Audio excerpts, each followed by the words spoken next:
Salam əziz şagirdlər, bugün sizlə birlikdə buraxılış imtahanlarına düşmüş natural ədədlərdən suallara baxasıyıq. Yəni, özüm belə seçdim ki, buraxılışda istifadə olunan suallara baxaq.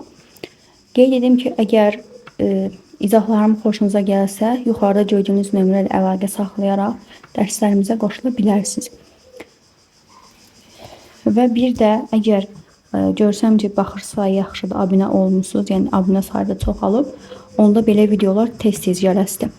Baxaq uşaqlar, görək birinci sualda nə deyir? X bölünsün 13 bərabərdir 5, qalıqda da Y. Gəlin bunu bura yazaq. Suallar çox rahat düşüb. Sadəcə dərsi öyrənənə, normal dərk edən şagird bunların hər birini yazmalıdır. Deməli, burada uşaqlar bir qaydanı bilməlisiniz. Bu nədir? Bölünən. Bölən, qismət, bu isə qalıqdır. Bilməlisiniz ki, bölən, baxın, bunu belə yazıram. Bölən həmişə qalıqdan böyük olmalıdır. İndi bölənimiz neçədir? 13. Qalığımız neçədir? Y. Deməli, və mənə şərtdə qalığın ən böyük olduğunu deyirsə, X-in hansı qiymətində? Mən qalığın yerinə böyük ədəd qoymalıyam ki, yəni X-da böyük qiymət alsın. Onda nə edə bilərik? Y yerinə gəlin burada 12 qoyaq. Yəni 12 qoyanda bizdən ən böyük qiymətini istəyər. Onda Y 12-dirsə, aparıram yerində yazıram. Qalıqda 12. X-i tapmaq üçün, bölünəni tapmaq üçün nə etməliyik? Böləni qismətə vururuq, üzərinə də qalığı gəlirik. X bərabərdir 65, üzərinə gəlsin 12. Bizə verdi 77. Aydın oldu, belə bir sual idi. Rahat sualdır. Çətinliyi varmı? Yoxdur. Sadəcə yenə deyirəm, bax burada bu qaydanı bilməlisiniz ki, bölən qalıqdan böyük olmalıdır. Baxırıq ikinci suala. Mən biraz bunu qaldırım. İkinci sualda bizə deyir ki, A bölünsün B bərabərdir 7 bölünsün 3 nisbətindədir. Oradan aydın olur ki, uşaqlar, A-mız bizdə deməli 7K-ya, A bərabərdir 7K-ya, B-miz neçə K-ya bərabər olur?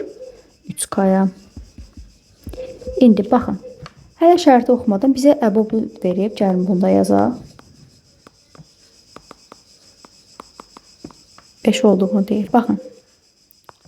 Siz bilməlisiniz ki, biz burada K-ya yalnız 1 verə bilərik. K-ya 0 verə bilmərik. K-ya 0 versək, nə olur? Belə bir iki rəqəmli ədəd ola bilməz. Yəni 0 ilə başlayan iki rəqəmli ədəd yoxdur. Baxın, K-ya yalnız 1 verə bilərik. Yadınızda saxlayın ki, K bir rəqəmli ədəd olmalıdır. K-ya 2 verəndə bura 14 edir. 14 nədir? 2 rəqəmli bir ədəd. Ona görə 1 verirəm. Yalnız bura 7 edir, burada 3 edir. İndi baxın, 3 ilə 7 necədir uşaqlar? Qarşılıqlı sadə ədədlər. K-ya 1 verəndə. Qarşılıqlı sadə ədədlərin əbobu nəyə bərabərdir? 1-ə bərabərdir. 1-ə bərabər olanda nədir? Bax, burada yazmışam K. Deməli, K-mız buradan 5-dir. K 5-dirsə, A-mız onda neçədir? 7 vurulsun 5, 35. B-miz neçədir bəs? 3 vurulsun 5, 15. İndi bizdən əkob istəyir. Əkob 15 və daha doğrusu 35'dir də A-nın yerində 35 dayan. 35 və 15'i. Burada cavab heç baxmadan 105'dir. Yəni hesablanmadan C variantı. Amma gəlin hesablayaq. 35'i sadə vuruqlara ayırsam 5 vurulsun 7 yazaram. Bəs 15'i nə yazaram? 3 vurulsun 5. İndi baxın. Əkobdur deyə qüvvət sadə vuruqlara ayrılışında qüvvəti ən böyük olanı götürürsünüz. Əkob ən kiçikdir, amma siz ən böyük olanı götürürsünüz. Yəni tərs asılıdır sanki. Bir dənə görürəm, burada da 5 var, burada da 5 var və dərəcələri də, qüvvətləri də 1-dir. Ona görə elə bir dənə yazıraq. 7-dən bir dənədir yazıram, üstdən də bir dənədir yazıram. Əkobda ortaq olmayanlar da yazırsınız, amma əbobda elə deyil. 35'i vurursunuz isə cavabı alırsınız 105, yəni C variantı oldu. Baxırıq üçüncü suala. Üçüncü suala. Mən bu suallarda, daha doğrusu natural ədədlərdə, məsələn, müxtəlif sadə vuruq, natural bölənlərin sayı, bunlara aid bir dənə konspekt yazdırmışam. Sadəcə dərslərimə qoşulan şagirdlər bilir də, ən vacib qaydaları yazdırmışam onlar üçün. Baxın, 300 ədədinin sadə vuruq. Sizə yenə deyərəm belə. Sadə vuruq deyəndə uşaqlar, bu bərabərdir qüvvət cəminə. İndi başa salsın bu nə deməkdir? Bunu belə yadınızda saxlayın. 300'ü sadə vuruqlara ayırırsınız. 2'ye gedir 150. 2'ye gedir 75. 3'e gedir 25. 5'e gedir 5. 5 5'e giden de 1. Onda 300 nəyə bərabərdir? Bax, görürəm ki, burada 2 dənə 2 var. Onda 2-nin kvadratı yazıram. Bir dənə 3 olduğuna görə 1-ni yazıram. 2 dənə 5 olduğuna görə 5-in kvadratı yazıram. Bunun qüvvətləri nədir uşaqlar? Burada bir 2 var. Burada bir dənə 2 var. Bəs burada nə var? Yazılması da bir dənədir da. Çünki bir dənə 3 var axı. İndi qüvvətləri cəmini tapırıq. 2 üzərinə gəlsin, 1 üzərinə gəlsin, 2. Bizə verirdi 5. Qüvvət cəmi bu deməkdir. Sizdən sadə vurğu istəsə qüvvət cəmini götürürsünüz. Və bir də baxmalısınız ki, nə istəməkdən asılı olmayaraq, əsaslar belə deyim də, ədədlər burada nə olmalıdır? Sadə olmalıdır. Görürsünüz, 2 də sadədir, 3 də sadədir, 5 də sadədir. 4-cü sual. Baxın, bu da yenə 2019-cu ilin buraxılışında istifadə olunub hər ikisi. Deməli, uşaqlar ya zonalara görə fərqləniblər, ya da ki, Elə olar, tarixlərinə, yəni zonalara görə yəqin biri birinci zonada, digəri ikinci zonada düşüb. Eyni sualları görürsünüz. Qayda eynidir. 2-dən burada neçə dənədir? 3 dənə. 5-dən neçə dənədir? Baxın, 4 dənə. Bəs 7-dən 5 dənə. Dedim ki, sadə vuruq necə tapılırdı? Qüvvətlər cəmi. Onda qüvvətlərin cəmini toplayırsınız. Baxın, bu qədər asan. Cavab oldu 12. Aydın oldu. Baxırıq 5-ci suala. M natural ədədi 5-ə böldükdə qalıqda 3 alınır. Uşaqlar, baxın, M-i 5-ə böləndə qalıqda 3 alınır. Deməli, qismət 1 imir, sadəcə 1 yazılmır da, qalıqda 3-dür. M-i da buradan tapıram ki, 5-i vururam 1-ə, üzərinə 3 gəlir, 8. Bizə deyir ki, indi M kvadrat üzərinə gəlsin 6M, üzərinə gəlsin 5-i. 5-ə böldükdə qalıq neçə alınır? Baxın, bunu belə eləyək də. Gəlin vuruqlara ayıraq. Bunun da belə bir qaydası var. Həmişə şagirdlərimə belə deyirəm. Bir birinciyə baxın, bir də axırıncıya baxın. Hansı iki ədəddir ki, bizə vuranda M kvadratı verər? Aydın məsələdir ki, M-ə M-ə vursaq bizə M kvadratı verər də. Bir də baxırsınız axırıncıya 5. Hansı iki ədəddir ki, vursam 5 eləyər və cəmidəki altılı bir şey olar. O da 5-dən 1-dir. İndi baxın. Aparıram yerinə M-in. Harada M görürəm, yerinə 8 yazıram. 8-in üzərinə 3 gəlirəm 13. 8-in üzərinə 1 gəlirəm 9. Vuranda bizə neçə verir uşaqlar? 7 yazıram 2 yadda. 9-un üzərinə 2 gələndə 117. 117-nin 5-ə bölünməsindən alınan qalığı heç cavabı tapmasınız da bilərsiniz ki 2-dir. Çünki bilənlər bilir. Niyə? 5-ə bölünmə əlaməti nə idi? Sonu 0 və 5 ilə bitən ədədlər bölünürdü da. Bunun sonunda 7 ilə bitib. 7-yi 5-ə bölürsünüz, 1 düşür, qalıqda 2 qalır. Amma belə bölə də bilərsiniz. 2 1 yadda 17-yi 5-ə böləndə neçə düşür? 3. 3 tam qalıqda da qalır 2. Aydın oldu. Yəni şifahi heç bu cavabı tapmadan, yəni qisməti tapmadan da bunu yaza bilərdiniz. Baxırıq 6-cı suala. Bizə deyir ki, belə bir B çoxluğu verilib və 8-ə qalıqsız bölünür. Gəlin belə baxaq. 16 8-ə qalıqsız bölünür. 10 24 8-ə qalıqsız bölünür. 32 8-ə qalıqsız bölünür. Neçə dənə oldu? 3 dənə. Cavabımız oldu C variantı. Baxırıq 7-ci suala. Bizə nə deyir uşaqlar?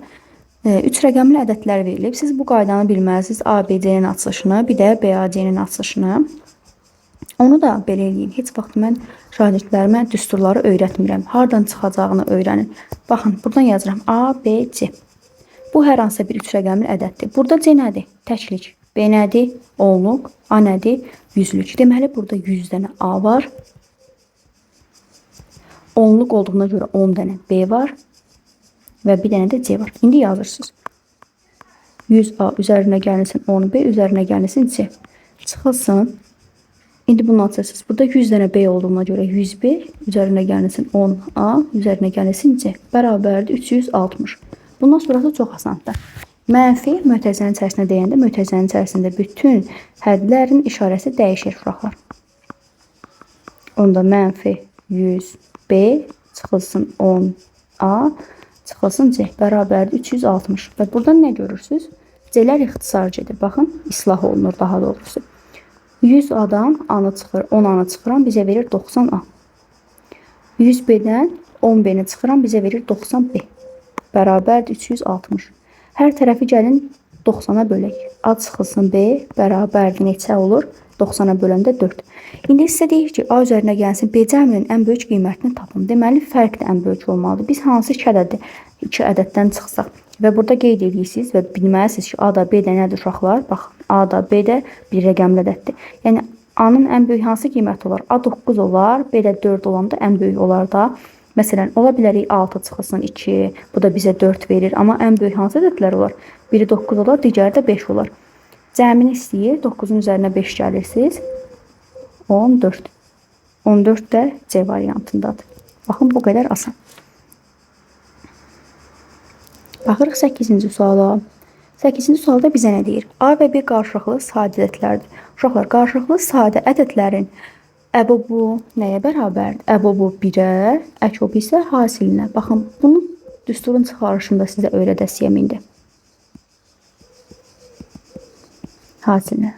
Bir dənə qarşılıqlı sadə ədədlər götürün. Qarşılıqlı sadə ədədlər odur ki, ikisi də eyni olaraq 1-ə bölünsün. Bax, biri 3 olsun, digəri də 4 olsun. Bunların ortaq bölünəni nədir?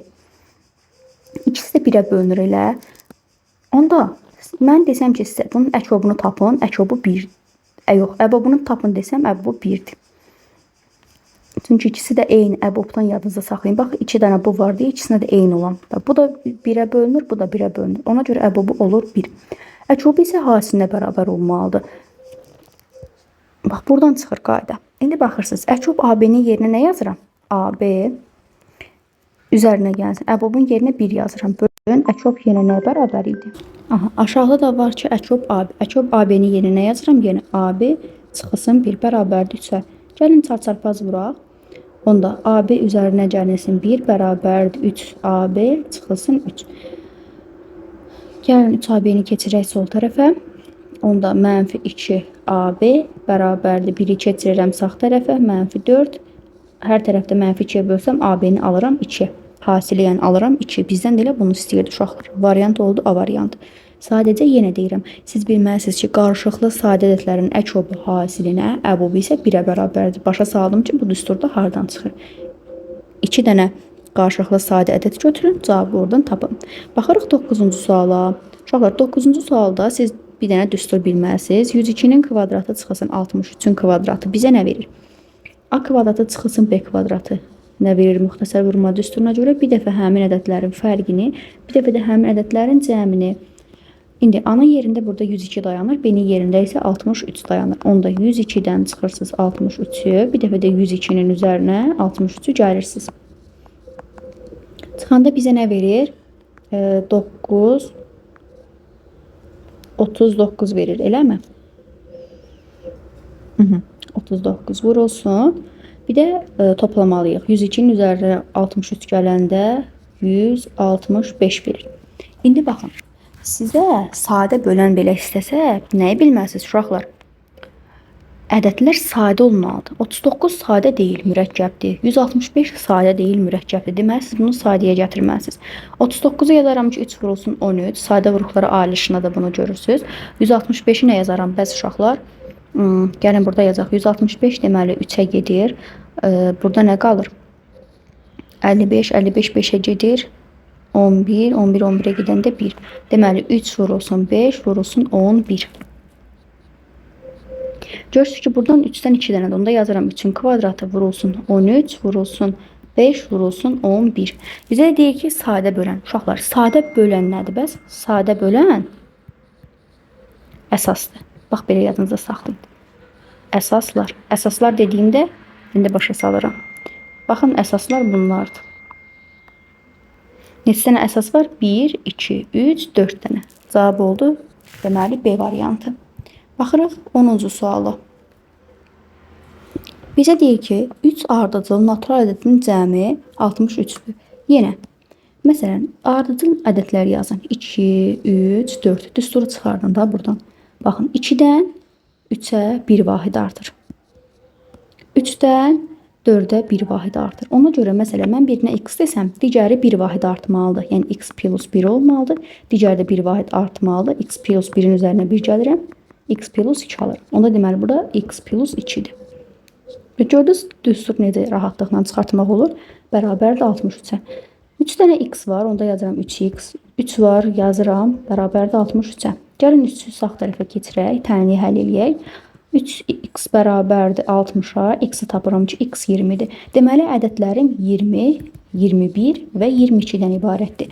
Mənə də deyir ki, ən kiçiyi ilə ən böyük. Ən kiçiyi 20-dir, ən böyüyü isə 22-dir. 20-ni vurursunuz 22-yə, 440 cavabını alırsınız. Baxın, bu qədər asan. Bir də baxırıq 11-ci suala. Deməli, A bölünsün B bərabərdir 3 bölünsün 4. Yenə deyirəm, baxın, bir dənəsində işləmişdik. A-mız burada nəyə bərabərdir? 3K-ya. Bəs B-miz nəyə bərabərdir? 4K-ya. Baxın uşaqlar, K-nın yerinə qiymət qoyanda görürsünüz ki, yenə bunlar nədir? Qarşılıqlı sadə ədədlər. Qarşılıqlı sadə ədədlərində əkobu hasilinə bərabərdir. Hasili də nədir? 12K. Çıxılsın. Əbobu isə 1-ə bərabərdir. 1 dediyim də nədir? K, yəni. Yerinə K yazırsınız, bərabərdir 88-ə. 11K bərabər olur buradan 88-ə. K-nı tapırsınız ki, 8.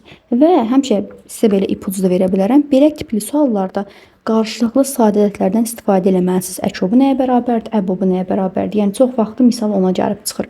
Onda A-mız bərabərdir 3 vurulsun 8, 24.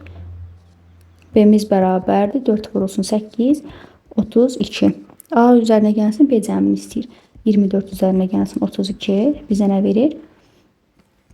56. Cavabımız oldu 56. Bax, bura qədər idi. Mən buraxılış tipli suallar seçmişdim. Düzdür, bəzilərinin içərisində indi blok tipli də var idi, amma yenə də 11 dənə sualın izahını verdim. İnşallah ki, başa düşdünüz. Əgər bəyəndinizsə, dərslərimə qoşula bilir. Yuxarıda gördüyünüz nömrə ilə əlaqə saxlayın. Bir də kimin harda başa düşmədiyi suallar varsa, uşaqlar şərh bölməsində yazın. Mənim vaxtım olduqca dərslərdən sizə geri dönüş edəsiyəm. Baxın, bu qədər. Özünüzə yaxşı baxın. Sağ olun.